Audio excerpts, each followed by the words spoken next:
Hello everyone, Janmashtami special কিছু পিঠা বানানো হবে। তো সবগুলো পিঠেই প্রায় তাল দিয়েই বানানো হবে। তো প্রথমেই তালগুলো ছেঁকে নিল, এরপর একটি বোলে সুজি দিয়ে পরিমাণ মতো জল দিয়ে ভিজিয়ে নিল। প্রায় 20 মিনিট পর সুজিগুলো একটু ভিজানো হয়ে গেলে চটকে নিল। চটকে নেওয়ার পর চিনি দিল পরিমাণ মতো, দেওয়ার পর সেই ছেঁকে রাখা তালগুলো দিয়ে দিল। তাল দিয়ে একসাথে ব্যাটারটা মিক্স করে নিল এবং পরিমাণ মতো ঘনত্ব করে নিল।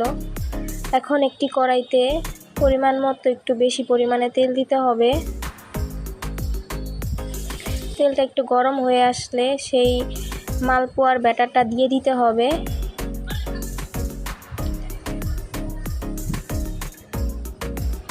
এরপর মালপোয়াগুলা যখন একটু উল্টো পাশে লাল হয়ে আসবে তখন উল্টিয়ে দিতে হবে এবং একটু হালকা একটু ব্রাউন হয়ে আসা পর্যন্ত অপেক্ষা করতে হবে। এই পর্যায়ে আমার মালপোয়া ভাজা শেষ।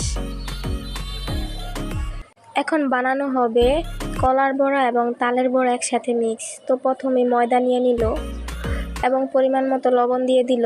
এরপর কয়েক পিস কলা দিয়ে দিল। কলাগুলো একটু চটকে নিল। চটকে নেওয়ার পর এখন দিয়ে দিল পরিমাণ মতো চিনি, যার যার স্বাদ অনুযায়ী চিনি দিতে হবে।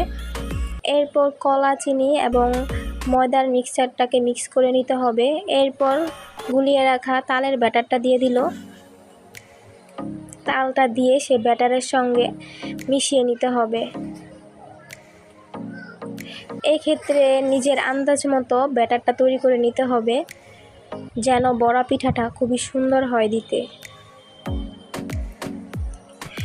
এখন তেলটা একটু গরম হয়ে আসলে সেই পিঠাটা একটু একটু করে দিয়ে দিতে হবে।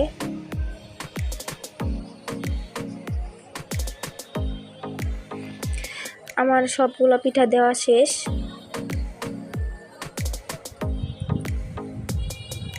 এরপর হালকা একটু ব্রাউন হয়ে আসলে একটু নাড়াচাড়া দিতে হবে। এ পর্যায়ে ব্রাউন হয়ে আসা পর্যন্ত অপেক্ষা করতে হবে। এখন আমাদের তালের বড়া বা কলার বড়া রেডি। তো নামিয়ে নিল।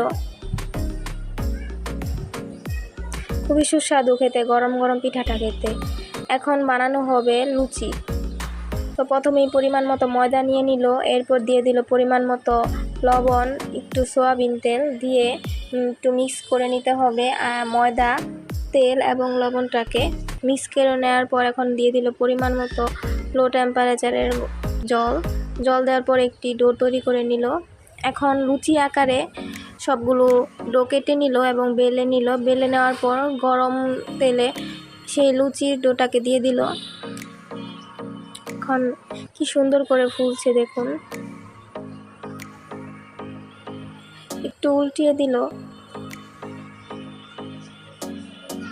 একটু হালকা একটু ব্রাউন হয়ে আসা পর্যন্ত ভেজে নিতে হবে। এ পর্যায়ে আমার লুচি ভাজা কমপ্লিট, শেষ আজকের পিঠা বানানো।